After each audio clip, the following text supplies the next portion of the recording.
Soy el pastor Luis Polo y estás en tu canal Defendiendo la Doctrina Apostólica.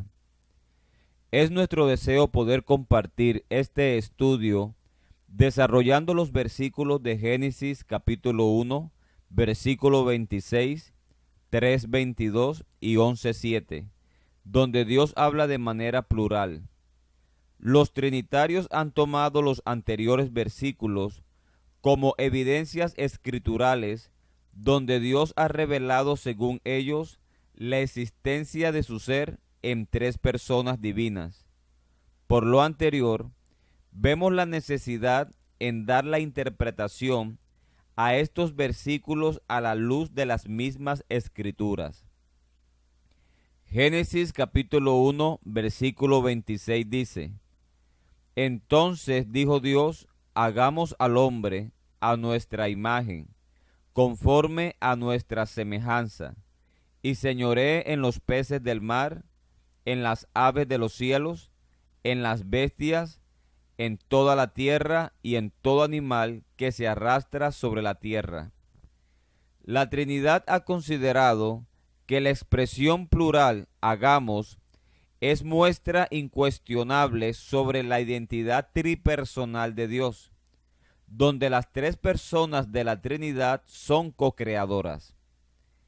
Es de saber que no todos los teólogos trinitarios consideran que Génesis 1:26 evidencia la doctrina de la Trinidad, mayormente aquellos teólogos trinitarios que están relacionados con la gramática y el origen de las palabras hebreas. También debemos comprender que la Trinidad cree que Dios es un ser existiendo como tres personas distintas por identidad, pero siendo el mismo Dios por naturaleza. Pero si este fuese el caso, entonces según la Trinidad hay un solo Creador, el cual es Dios como único ser divino, y al mismo tiempo hay tres creadores distintos en Dios, el cual es la persona del Padre, la persona del Hijo y la persona del Espíritu Santo. Lo anterior indica que según la Trinidad hay un creador y al mismo tiempo hay tres creadores. Un creador como Dios y tres creadores como personas en Dios. Algunos trinitarios, como el apologista Mike Latorre, consideran que la primera persona de la Trinidad, quien viene siendo el Padre, le ordena a las otras dos personas de la Trinidad a crear al hombre en Génesis 1:26. Él no está pidiendo ayuda, él está dando una orden. Esas son dos cosas. Él no dice, por favor, alguien que me haga el favor y me ayude a hacer el hombre. No. Dijo, hagamos. Los maestros unicitarios alegan que el plural de majestad era una expresión común que usaban los monarcas hebreos en el antiguo tiempo, en aquel tiempo, y que esto indica que Dios está hablando como un monarca a su corte real de ángeles. En primer lugar, ya hemos aclarado que hagamos es un mandato a hacer algo en la creación y los ángeles no hicieron nada en la creación. Hombre, él dijo hagamos al hombre. Él no está hablando con espectadores de la creación, él está hablando con un participante en la creación. El texto no indica ningún discurso a los espectadores. El texto indica un mandato a participar y el que participó con el Padre tiene que ser otra persona divina en Dios porque solo Dios participa en la creación. Si realmente la persona del Padre, en Génesis 1:26, le ordena a la persona del Hijo y a la persona del Espíritu Santo a crear al hombre, como lo manifiesta el apologista trinitario Mike Latorre, entonces esto indicaría que en la Trinidad existe una jerarquía de personas y no una coigualdad de personas, donde la persona del Padre da órdenes y las otras dos personas de la Trinidad se sujetan en obediencia. En este estudio solo presentaremos dos posiciones que son las más ajustadas a la correcta interpretación de Génesis 1:26. La primera posición es la interpretación tradicional de los judíos, donde los judíos han considerado que Dios habló en Génesis 1:26 con los ángeles. No podemos pasar por alto que esta interpretación judía existió siglos antes del cristianismo. Los trinitarios argumentan que Dios no pudo haberle hablado a los ángeles porque los ángeles no tienen poder para hacer o crear al hombre. Y de ser así, el hombre sería imagen de Dios y de los ángeles. El detalle está en que los judíos nunca han considerado que los ángeles hubiesen participado activamente en la creación del hombre, ya que los judíos saben perfectamente que los ángeles no tienen tales prerrogativas divinas para crear. Lo que los judíos siempre han entendido cuando han interpretado la expresión plural hagamos al hombre en Génesis 1:26 es que los ángeles eran participantes del conocimiento y deseo de Dios en la creación. Teniendo en cuenta los versículos donde se evidencia que los ángeles rodean el trono de Dios, haciendo parte del consejo divino. En el primer libro de Reyes, capítulo 22, versículo 19 dice: Entonces él dijo, oye pues, palabra de Jehová. Yo vi a Jehová sentado en su trono, y todo el ejército de los cielos estaba junto a él, a su derecha y a su izquierda. Salmo capítulo 89, versículos 6 y 7 dice: Porque ¿quién en los cielos se igualará a Jehová? ¿Quién será semejante a Jehová entre los hijos de los potentados? Dios temible en la congregación de los santos, y formidable sobre todos cuantos están alrededor de él. Job capítulo 38, versículo 4 al 7 dice: ¿Dónde estabas tú cuando yo fundaba la tierra? Házmelo saber si tienes inteligencia. ¿Quién ordenó sus medidas, si lo sabes? ¿O quién extendió sobre ella cordel? ¿Sobre qué están fundadas sus bases? ¿O quién puso su piedra angular cuando alababan todas las estrellas del alba y se regocijaban todos los hijos de Dios?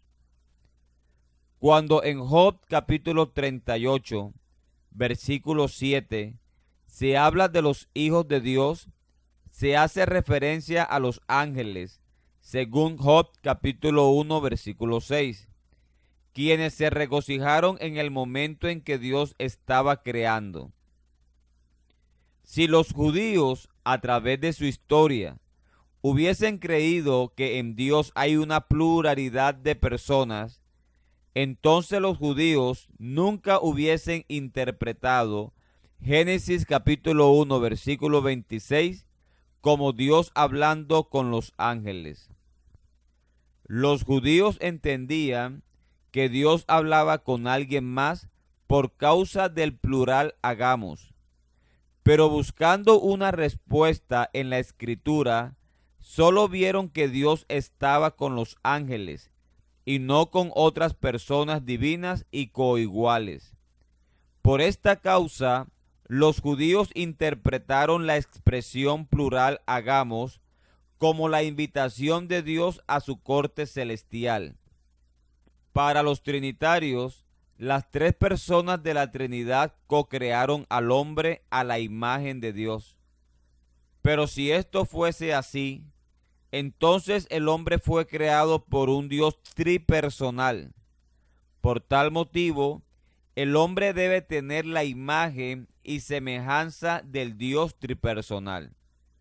Y por conclusión, el hombre tendría que ser una persona tripersonal, donde cada persona en el ser humano debe ser coigual en su naturaleza humana como lo son las tres personas de la Trinidad en el ser de Dios en su naturaleza divina, para que de esta manera el hombre sea una verdadera imagen de Dios.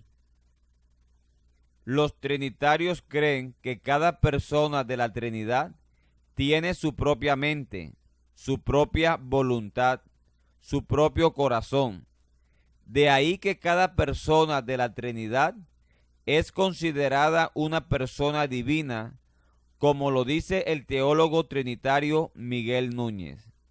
La Biblia categóricamente afirma que Dios es una persona, el Espíritu Santo es una persona y el Hijo es una persona, y le asigna atributos de personas. Los tres tienen una mente, los tres tienen emociones, los tres tienen sentimientos, los tres tienen sabiduría, los tres tienen nombres distintos. A los tres se le puede mentir, a los tres se le puede adorar. Si el hombre es la imagen de Dios y el hombre es una persona y no tres personas, donde el hombre posee una mente, un corazón y una voluntad, esto nos muestra de alguna manera que el Dios quien creó al hombre es solo una persona divina con una mente, un corazón y una voluntad divina. Y esto se evidencia claramente en las Escrituras, porque cada vez que se habla en ellas de la mente, el corazón y el alma de Dios, se habla de manera singular y no plural. Esto sucede porque Dios es un ser unipersonal y no tripersonal. Por ejemplo, Génesis capítulo 8, versículo 21 dice: Y le percibió Jehová olor grato, y dijo Jehová en su corazón: No volveré más a maldecir la tierra por causa del hombre, porque el intento del corazón del hombre es malo desde su juventud, y no volveré más a destruir todo ser viviente como he hecho. Génesis capítulo 2, versículo 7 dice: Formó pues el Señor Dios al hombre del polvo de la tierra, y sopló en su nariz el aliento de vida, y fue el hombre un alma viviente. En el primer libro de Samuel, capítulo 2, versículo 35 dice: Y yo me suscitaré un sacerdote fiel, que haga conforme a mi corazón y a mi alma, y yo le edificaré casa firme, y andará delante de mi ungido todos los días. Los eruditos en hebreo y griego han notado que las palabras hebreas y griegas para el corazón y el alma son igualmente utilizadas en singular tanto para Dios como para los hombres. Esto se debe a que el hombre es una persona humana a imagen de Dios, quien es una persona divina. Los judíos consideraron que así como Dios revela sus planes a sus siervos los profetas, según Amós capítulo 3 versículo 7, de igual manera Dios revela sus planes a sus ángeles. Aunque Dios puede actuar sin ayuda, Dios hace conocer sus intenciones. Los que interpretan Génesis 1:26 como un diálogo entre Dios y los ángeles, ven en la expresión nuestra imagen las características de Dios y la de los ángeles, dado que los ángeles tienen emociones, intelecto y voluntad propia. Estas tres cualidades hacen que cualquier ser tenga una personalidad. Por lo tanto, Dios es una persona divina, el hombre es una persona humana y los ángeles son personas angelicales. Por consiguiente, los ángeles tienen emociones, intelecto y voluntad propia como los tiene Dios y los seres humanos. pero en diferentes niveles conforme a su naturaleza. Por medio de las Escrituras podemos ver que los ángeles poseen voluntad propia. Es por esto que algunos ángeles escogieron conscientemente y voluntariamente pecar contra Dios, mientras que otros ángeles escogieron conscientemente y voluntariamente ser obedientes a Dios. Por lo anterior, cuando Dios dijo a nuestra imagen, Dios hablaba de las cualidades o características intrínsecas de Dios y que tenían también en ese momento los ángeles, y que a su vez tendría el hombre en el momento de su creación. Pero siendo que solo Dios tiene la prerrogativa divina de crear. Los más grandes eruditos trinitarios reconocen que la interpretación más exacta de Génesis 1:26 es creer que Dios hablaba con su corte celestial. La Biblia de Estudio Nueva Versión Internacional admite que Génesis 1:26 describe a Dios hablando a los miembros de su corte celestial cuando dice: Dios habla como el Rey Creador, anunciando su obra de coronación a los miembros de su corte celestial. Luego los comentaristas de la Nueva Versión Internacional citan Génesis 3:22, 11:7, Isaías 6:8 y Primer Libro de Reyes capítulo 22, versículos 19 al 23, para mostrar que Dios habla regularmente a su corte celestial. Bruce Walker, en su comentario del libro de Génesis, dice: la explicación que mejor satisface todos estos usos del pronombre plural es que Dios está dirigiéndose a los ángeles o a la corte celestial.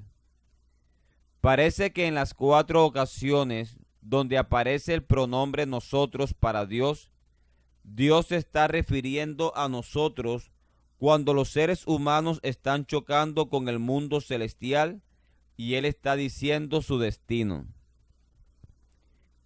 El profesor de hebreo Andrew Bruce Davidson, en su libro Teología del Antiguo Testamento, dice: en contraste con el hombre, los ángeles pertenecen a la clase de Elohim.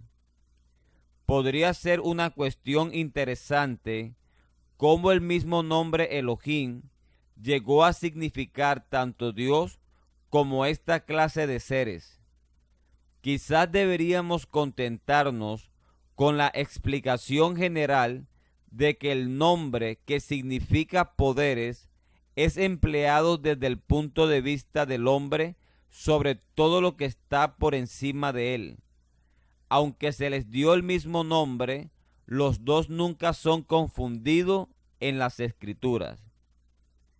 Estos Elohim, o hijos de Elohim, forman el consejo de Jehová.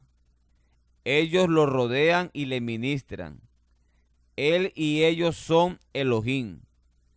Y desde este punto de vista, algunos explican el uso del plural en los pasajes como hagamos al hombre, Génesis 1:26, bajemos y confundamos sus lenguas, Génesis 11:7. Con todo lo anterior, podemos darnos cuenta que en la mente de los judíos no había ni hay una creencia en una pluralidad de personas en Dios, siendo que la expresión hagamos de Génesis 1:26 para todo judío solo es la invitación que Dios le hace a su corte celestial, participándole sus propósitos en la creación del hombre. Para continuar, debemos hacernos las siguientes preguntas. Primero, ¿fue Dios como único ser quien habló en Génesis 1:26? Segundo, o fue la primera persona de la Trinidad, quien para la Trinidad es el Padre, hablándole al Hijo y al Espíritu Santo en Génesis 1:26? Permítame explicar esto un poco. Cuando hablamos de Dios como ser, estamos hablando según el pensamiento trinitario del único Dios existiendo en tres personas. Por lo tanto, no se habla de seres, porque esto sería politeísmo. Pero cuando hablamos de persona, según el pensamiento trinitario, estamos hablando de una de las tres personas coexistiendo con las otras dos personas en una misma naturaleza divina, el cual es el ser de Dios.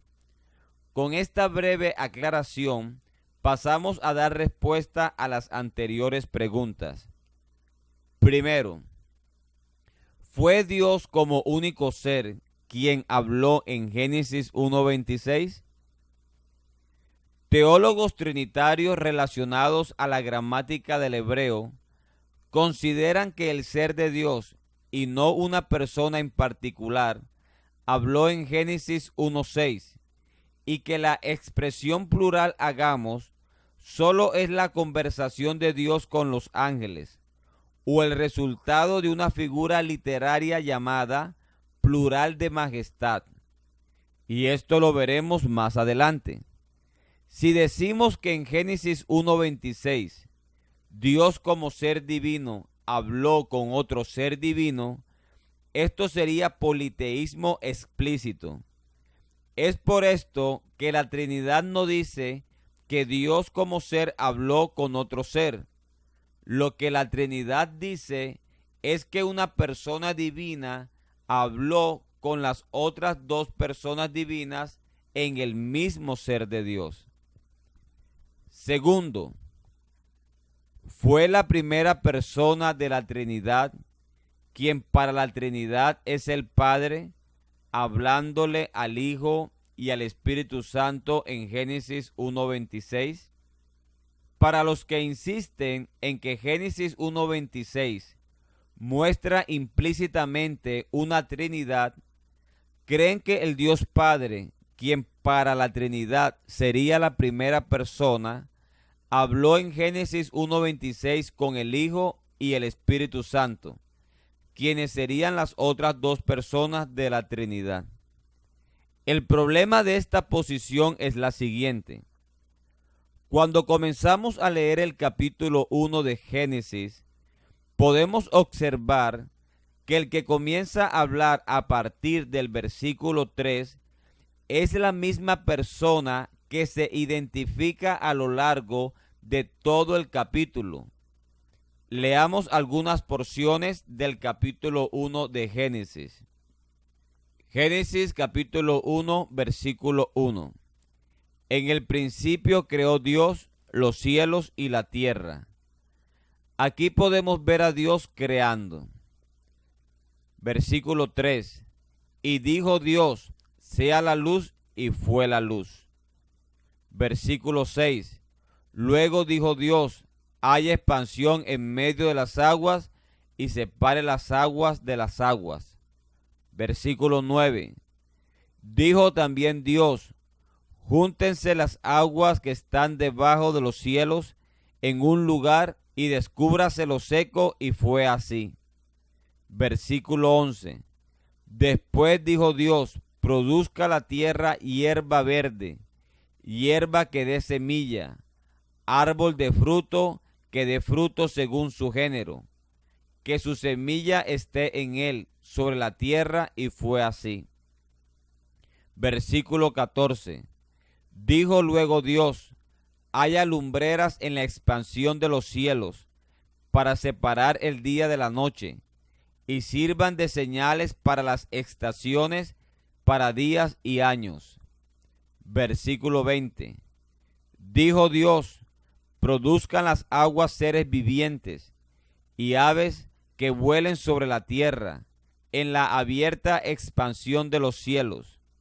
Versículo 24. Luego dijo Dios, produzca la tierra seres vivientes según su género, bestias y serpientes, y animales de la tierra según su especie, y fue así. Versículo 26. Entonces dijo Dios, hagamos al hombre a nuestra imagen. Todos los anteriores versículos nos muestran que es la misma persona divina quien viene hablando a lo largo del capítulo 1 de Génesis. Ahora, si es el Padre quien habla en Génesis 1:26 como primera persona de la Trinidad, entonces es la persona del Padre quien viene hablando a lo largo del capítulo 1 de Génesis. Y esto traería un conflicto para la Trinidad, ya que estamos obligados a creer que el Padre, quien para la Trinidad es la primera persona, solo el Padre es el creador, y que solo en el versículo 26 el Padre invita al Hijo y al Espíritu Santo a ser parte de la creación. Pero el problema se agudiza más para la Trinidad cuando vemos que en el versículo 27 la misma persona del Padre, quien viene hablando a lo largo del capítulo 1 de Génesis, es quien crea al hombre a su imagen y a su semejanza. Génesis capítulo 1 versículo 27 dice, y creó Dios al hombre a su imagen. A imagen de Dios lo creó, varón y hembra los creó. La segunda interpretación de Génesis 1:26 se basa en que la expresión hagamos es el resultado de una figura literaria llamada plural de majestad. En el estudio titulado Reflexiones en la Trinidad, plural majestático, por Pablo Santomauro, él dice, el cuento del plural majestático. Los teólogos liberales, al igual que los antitrinitarios, opinan que estos pasajes, la forma plural, se usa para designar majestad. Muchos conservadores han estado de acuerdo con esto, y hasta el presente es aceptada en círculos teológicos la teoría del plural de majestad, majestático o de excelencia. Lo que es sorprendente es que gente fuera del cristianismo, como modalistas y arrianos, siguen usando el argumento pluralis majestaticus, un cuento popularizado por el famoso académico judío Gesenius en el siglo XIX. Pero aún más asombroso es que algunos cristianos ortodoxos cayeron en la trampa y le dieron validez a esta absurdidad. Al igual que Pablo Santomauro, hay muchos trinitarios que creen que la figura del plural de majestad para designárselo a Dios es algo moderno y sin fundamento bíblico. Pero en contraste con esta posición, hoy día encontramos a muchos eruditos trinitarios admitiendo que el hagamos en Génesis 1:26 no respalda que Dios hable con otros dos supuestos miembros de una Trinidad.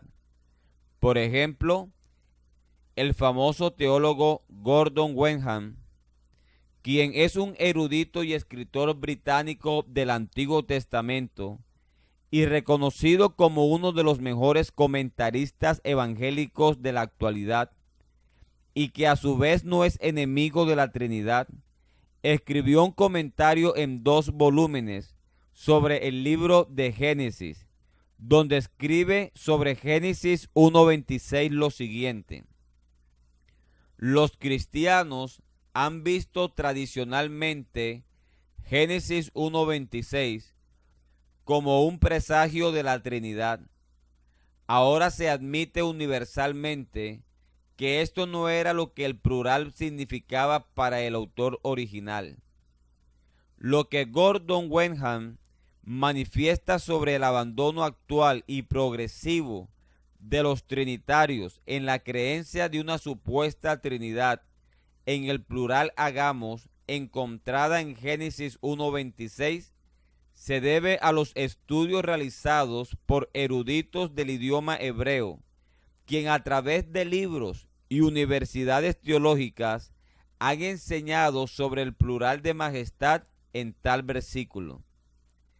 En el libro que lleva por título Descubre la Biblia 3, la Biblia aquí y ahora, realizado por las Sociedades Bíblicas Unidas del año 2006, la cual es una organización trinitaria, en la página 86 y 87 dice que el nombre de Elohim, desde el punto de vista lingüístico, es un plural majestático. Leamos. La forma hebrea más frecuente en nuestra Biblia es Elohim, que es un plural. De allí que a veces resulta difícil establecer, al interpretar o traducir, si hay que hablar de Dios o de dioses. Ayuda a distinguir a veces que aunque el sujeto Elohim esté en plural, los verbos están en singular. Una excepción que ha provocado muchas conjeturas se encuentra en Génesis 1:26, donde el verbo aparece en plural, hagamos. También se puede apreciar el uso del plural en el episodio de Babel, Génesis capítulo 11, versículo 7. No son las únicas citas, aunque hay pocas. ¿Por qué se nombra a Dios en plural? Aparte de las cuestiones doctrinales que se han esbozado, desde el punto de vista lingüístico, hay que pensar que se trata del llamado plural majestático, es decir, una persona singular que por su fuerza y representatividad en sí mismo un ser colectivo, como los reyes o el Papa solían hablar de sí mismo usando la primera persona del plural. También puede deberse al hecho de que para Israel todos los atributos repartidos entre los distintos dioses de los otros pueblos se encuentran reunidos en uno solo.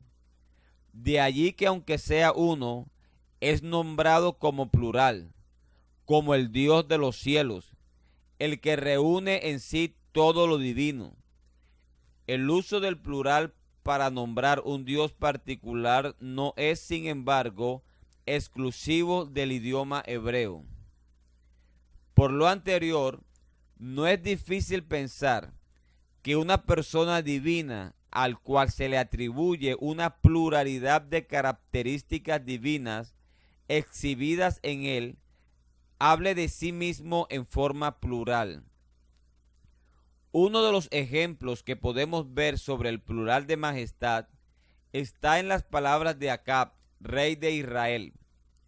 Acab había estado planeando una invasión contra los sirios y congregó a 400 profetas para que le dijeran cuán victorioso iba a ser.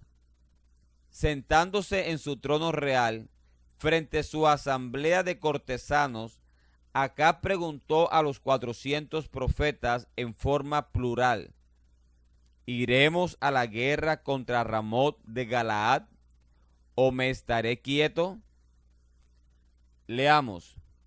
Segundo libro de Crónicas, capítulo 18, versículo 5. Entonces el rey de Israel reunió a 400 profetas y les preguntó: ¿iremos a la guerra contra Ramón de Galaad o me estaré quieto? Y ellos dijeron: sube, porque Dios los entregará en mano del rey.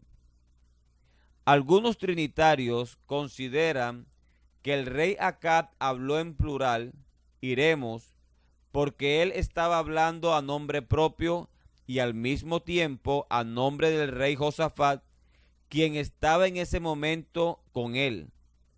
Pero si este fuese el caso, los 400 profetas hubiesen respondido en plural de la siguiente manera: suban, porque Dios los entregará a los enemigos en manos de los reyes. Pero la respuesta de los profetas fue: sube, expresión singular, porque Dios los entregará en mano, expresión singular, del rey, expresión singular. Podemos ver que el rey Acab cambia libremente entre el real nosotros y el regular yo. Y los 400 profetas respondieron al rey Acab de forma singular. Indudablemente el rey Acab usa el plural de majestad nosotros en su corte real. Aparte de lo anterior, es interesante ver que los seguidores del Islam, quienes son monoteístas ortodoxos y rechazan categóricamente la idea de tres personas en la deidad, en su libro sagrado, el Corán, se observa sin complicación el uso frecuente del plural de majestad cuando Alá habla. Los islámicos, como los judíos, son monoteístas, y estas dos religiones rechazan de manera categórica la idea de una supuesta trinidad en la deidad.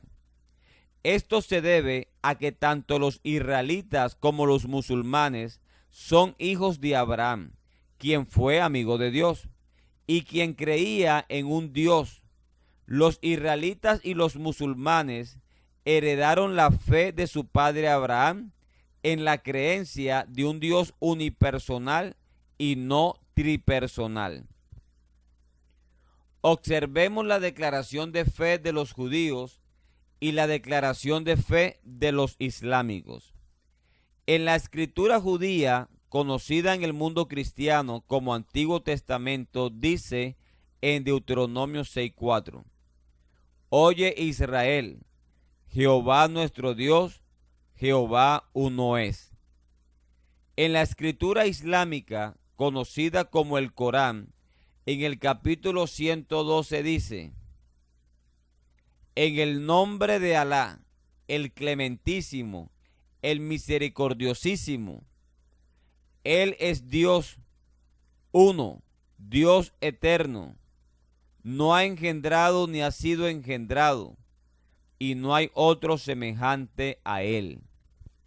En el Corán, Dios, quien para el mundo islámico es llamado Alá, habla frecuentemente de sí mismo en forma plural, mostrando con esto el uso del plural de majestad. La pregunta es, ¿por qué Allah subhanahu wa ta'ala en muchos versículos o en muchas partes del Corán se refiere a sí mismo como nosotros, siendo que Allah subhanahu wa ta'ala es uno y sin igual? La respuesta, hermanos y hermanas, se ha dado desde prácticamente el origen del Islam con el profeta Muhammad sallallahu alayhi wa sallam, y es que esto obedece a una característica de estilo literario en el idioma árabe, el que una persona pueda referirse a sí mismo por el pronombre nahnu, nosotros. Nahnu, nosotros, se hace por respeto o por glorificación. También puede utilizar la palabra ana, yo, que es más común, ¿verdad?, indicando una sola persona, o la tercera persona del singular, huwa, que es él.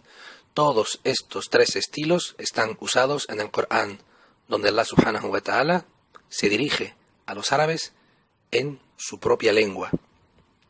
Allah subhanahu wa ta'ala puede decir ana, yo. Allah azza wa jal puede decir huwa, él, por ejemplo, la ilaha illa hu, no hay más Dios que él. Allah azza wa jal puede decir también nahnu, por ejemplo, nahnu naqussu alayka ahsan al-qasas, nosotros vamos a contaros la mejor de las historias, como dice Allah azza wa jal en el Corán, nahnu, nosotros. Allah azza wa jal también puede decir inna, inna significa verdaderamente nosotros, y además enfatiza, es un enfatizador. Inna, Allah azza wa jal también nos dice, por ejemplo, en Surat Yusuf, inna anzalnahu qur'anan arabiyya la'allakum ta'qilun. Hemos hecho descender el Corán en árabe, quizás así entendáis. Allah subhanahu wa ta'ala a veces se refiere a sí mismo en el singular, por nombre y por uso de un pronombre, y a veces lo hace en plural. El estudio titulado Pregunta: ¿Dios dijo hagamos al hombre a nuestra imagen? Génesis 1:26. Y vengan, descendamos y confunden su lengua. Génesis 11:7. ¿A quién se refiere el nosotros? Realizado por judíos para el judaísmo.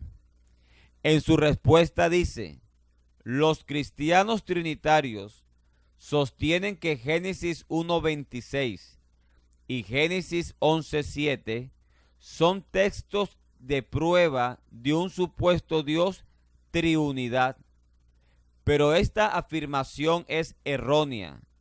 La inferencia de que hagamos al hombre a nuestra imagen se refiere a la pluralidad de Dios refutada por el verso siguiente, que relaciona la creación del hombre con un Dios singular. Y Dios creó al hombre a su imagen. Génesis 1:27. En este verso, el verbo hebreo creado aparece en la forma singular. Si hagamos al hombre indica una pluralidad numérica, se seguiría en el siguiente verso diciendo: y crearon al hombre a su imagen. Obviamente, la forma plural se usa de la misma manera que en la denominación divina Elohim, para indicar la totalidad de los atributos de autoridad y poder de Dios. La pluralidad de la majestad. Es habitual que alguien en autoridad hable de sí mismo como si fuera una pluralidad. Por lo tanto, Absalón le dijo a Ahitofel: da tu consejo de lo que haremos. Segundo libro de Samuel, capítulo 16, versículo 20.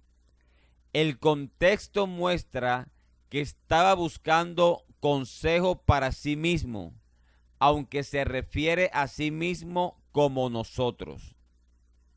Ver también Esdras capítulo 4, versículo 16 al 19. El reconocido profesor trinitario de hebreo, Mario Porras, en su estudio realizado por YouTube titulado El plural majestático, en el minuto 30:34 al minuto 34:32 dice que en Génesis 1:26 encontramos un doble plural majestático con la finalidad de poder mostrar extremadamente el poderío que Dios tiene para hacer al hombre Adán. Entonces, hay un conflicto aquí en Génesis 1:26 donde dice hagamos. Hagamos al hombre a nuestra imagen, conforme a nuestra, ¿verdad? Ahí está, a nuestra semejanza. Bueno, hermanos, qué bonito sería decir que ahí el Padre está hablándole a Cristo. Sería maravilloso. Pero no tenemos el pasaje y tampoco lo tenemos en alguna profecía que diga, recordad el tiempo. Estoy inventando un pasaje. Recordad, muchas gracias, hermano Luis, por advertirme que vamos bien. Bueno,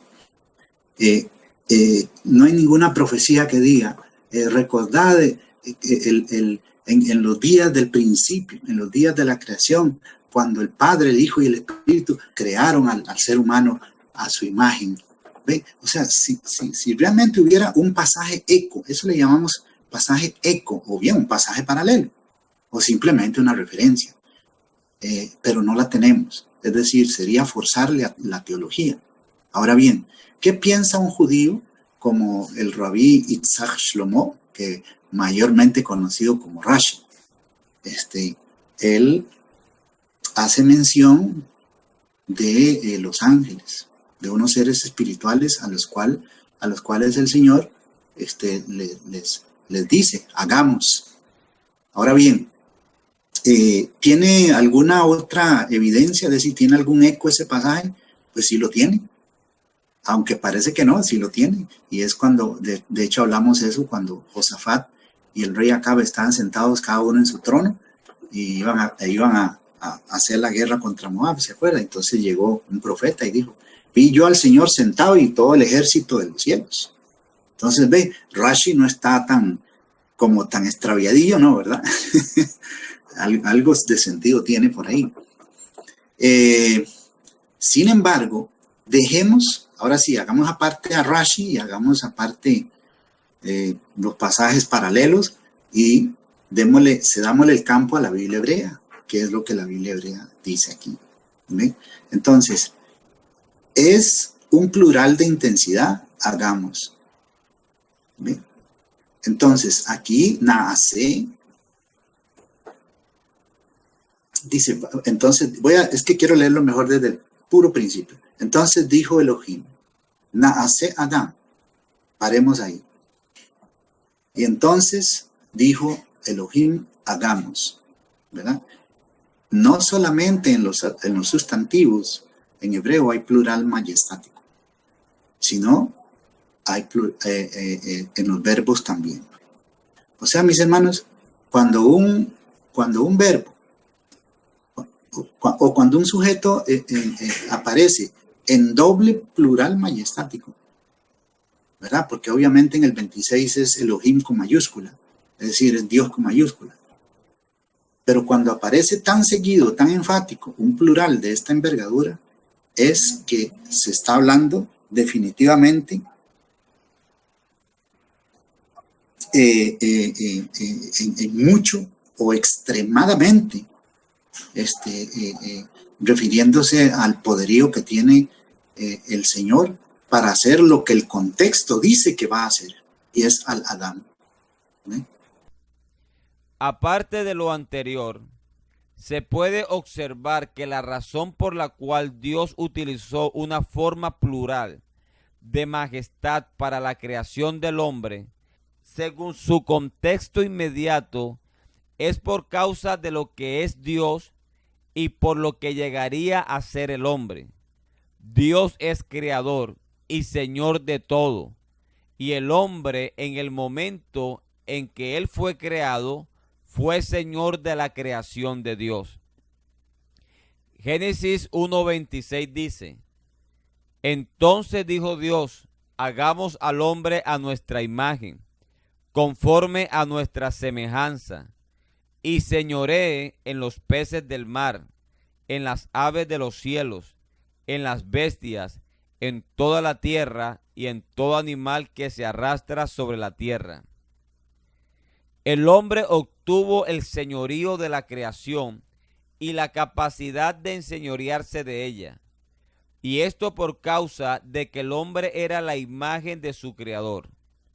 Por lo tanto, el hombre debía poseer una variedad de atributos o características que lo hicieran apto para tal oficio, como el tener poder, santidad, amor, justicia, sabiduría, conciencia, voluntad y ser un hombre espiritual, entre otras características humanas otorgadas por la persona de Dios como su creador, y quien a su vez es poseedor de esas mismas características en un plano divino. La Biblia Reina Valera 1995, edición de estudio, en la página 25, hablando sobre Génesis 1:27 dice, a su imagen, a imagen de Dios lo creó. Los seres humanos no son únicamente una creación especial de Dios, sino que han sido creados a su imagen, es decir, están dotados de características tales que le permiten entrar en una relación personal con Dios y ejercer como representantes suyos el gobierno del mundo. Versículo 28. Esta es la razón por la cual muchos eruditos trinitarios como unicitarios han considerado el uso del plural de majestad en Génesis capítulo 1, versículo 26. A continuación interpretaremos a la luz de la Biblia Génesis 3:22. Génesis 3:22 dice: Y dijo Jehová Dios, he aquí el hombre es como uno de nosotros, sabiendo el bien y el mal. Ahora pues, que no alargue su mano y tome también del árbol de la vida y coma y viva para siempre. Sin duda el versículo de Génesis 3:22 es muy usado por los trinitarios para mostrar, según ellos, la existencia de una pluralidad de personas en Dios, por la expresión en plural nosotros. Siendo que Génesis 3:22 tiene una estructura gramatical similar a la de Génesis 1:26, los trinitarios han considerado que la palabra plural nosotros, encontrada en Génesis 3:22, muestra a la Trinidad, es decir, a las tres personas divinas, el Padre, el Hijo y el Espíritu Santo. Pero realmente, Génesis 3:22 muestra la capacidad que tienen los ángeles de poder conocer el bien y el mal como lo hace Dios. Los ángeles conocían la diferencia entre el bien y el mal antes de que el hombre pecara. Este conocimiento del bien y el mal era parte de la naturaleza de los ángeles, como lo era de Dios. Los ángeles no tenían que cometer el mal para conocer el mal, así como Dios nunca tuvo que cometer el mal para conocer la diferencia entre el mal y el bien. En lo que respecta, observemos el siguiente ejemplo. En el segundo libro de Samuel, capítulo 14, versículo 17 dice: Tu sierva pues dice, sea ahora de consuelo la respuesta de mi señor el rey, pues que mi señor el rey es como un ángel de Dios para discernir entre lo bueno y lo malo. Así Jehová tu Dios sea contigo. Se puede observar, según el anterior versículo, que los ángeles, según su estado de obediencia y santidad, conocen el bien y el mal. Por lo tanto, Dios habló con los ángeles cuando dijo: el hombre es como uno de nosotros, sabiendo el bien y el mal. El hombre, al igual que los ángeles, tienen sabiduría para poder entender o discernir entre el bien y el mal, como podemos leer en el segundo libro de Samuel, capítulo 14, versículo 20. Para mudar el aspecto de las cosas, Joab tu siervo ha hecho esto, pero mi Señor es sabio conforme a la sabiduría de un ángel de Dios, para conocer lo que hay en la tierra. Además de esto, como respaldo de que Dios se dirigió a sus ángeles, note que inmediatamente después de la desobediencia y el pecado del hombre, Dios los expulsa del jardín del Edén y ubicó querubines en el extremo del jardín para bloquear la entrada del hombre. Génesis capítulo 3, versículo 22 al 24 dice: Y dijo Jehová Dios, he aquí el hombre es como uno de nosotros, sabiendo el bien y el mal. Ahora pues, que no alargue su mano y tome también del árbol de la vida, y coma y viva para siempre. Y lo sacó Jehová del huerto del Edén para que labrase la tierra de que fue tomado. Echó pues fuera al hombre, y puso al oriente del huerto de Edén querubines, y una espada encendida que se revolvía por todos lados, para guardar el camino del árbol de la vida. Si observamos en el hebreo la palabra Dios, encontrada en Génesis 3:22, es Elohim. Y dijo Jehová Dios, Elohim, he aquí el hombre es como uno de nosotros. Según los trinitarios, la primera persona de la Trinidad, o una de ellas, está hablando con las otras dos personas de la Trinidad. También creen que la persona Elohim es una palabra plural que demuestra la pluralidad de personas en Dios. Pero en este versículo, la palabra Elohim solo es aplicado a una persona, mostrando con esto que una sola persona de la Trinidad tiene en sí misma una pluralidad de personas de acuerdo con el pensamiento teológico trinitario, lo cual no tiene razón de ser.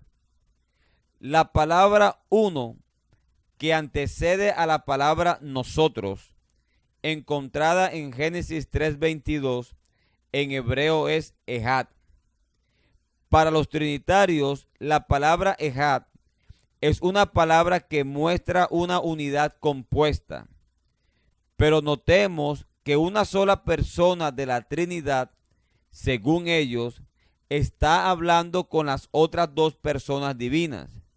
Y basado en este pensamiento, tendríamos que suponer que la expresión uno de nosotros significaría una de las tres personas de la Trinidad. Sin embargo, un problema surge cuando observamos que el término Ejad, que traducido es uno en Génesis 3:22, se le aplica a una de las tres personas de la Trinidad. Y esto indicaría, de acuerdo con el pensamiento trinitario, que habría una pluralidad de personas en una sola persona de la Trinidad. Pero esto sería rechazado por los trinitarios y por la Biblia. Por consiguiente, la expresión uno, que en hebreo es Ejad, solo es aplicado a una persona divina, el cual es Dios, y no a un Dios tripersonal. Ahora desarrollaremos el versículo de Génesis capítulo 11, versículo 7. Génesis 11:7 dice: Ahora pues descendamos y confundamos allí su lengua, para que ninguno entienda el habla de su compañero. Dios en el Antiguo Testamento usó en repetidas oportunidades expresiones plurales para indicar la supremacia de su grandeza y su majestad. Incluso se habla de los ídolos de forma plural, mostrando no una pluralidad de personas en un ídolo, sino de una pluralidad de virtudes o atributos divinos exhibidos en un Dios, como sucedió con el becerro de oro. Éxodo 32, versículo 1 y 4 dice: Levántate, haznos dioses, que vayan delante de nosotros. E hizo de ellos un becerro de fundición. Entonces dijeron: Israel, estos son tus dioses, que te sacaron de la tierra de Egipto. Para algunas personas, el Dios Padre le dijo al Hijo y al Espíritu Santo: descendamos y confundamos. Tengamos presente los siguientes versículos. Versículo 5. Y descendió Jehová, expresión singular. Versículo 6. Y dijo Jehová, expresión singular. He aquí el pueblo es uno. En el versículo 7, el mismo Jehová, quien viene hablando en los versículos anteriores, dice: Ahora pues descendamos y confundamos. Expresiones superlativas de Dios o invitación de la persona de Jehová a los ángeles. Allí su lengua, para que ninguno entienda el habla de su compañero. Si el anterior versículo es una invitación a otras personas divinas, el versículo siguiente debe registrar esa pluralidad en el momento de confundir la lengua. Sin embargo, dice de esta manera: Así los esparció Jehová, expresión singular. Por lo tanto, podemos ver que no hay una pluralidad de personas actuando en el juicio de Babel, sino a una sola persona llamado Jehová, quien expresó de manera plural: descendamos y confundamos, para mostrar la majestad de su poder al ejecutar el juicio en la torre de Babel, o como la invitación de Jehová a sus ángeles. No podemos pasar por alto que si los trinitarios tuvieran la razón, nos obligaría a pensar que las tres personas de la Trinidad descendieron del cielo a la tierra, quedando el cielo sin ninguna persona divina y sin el ser de Dios.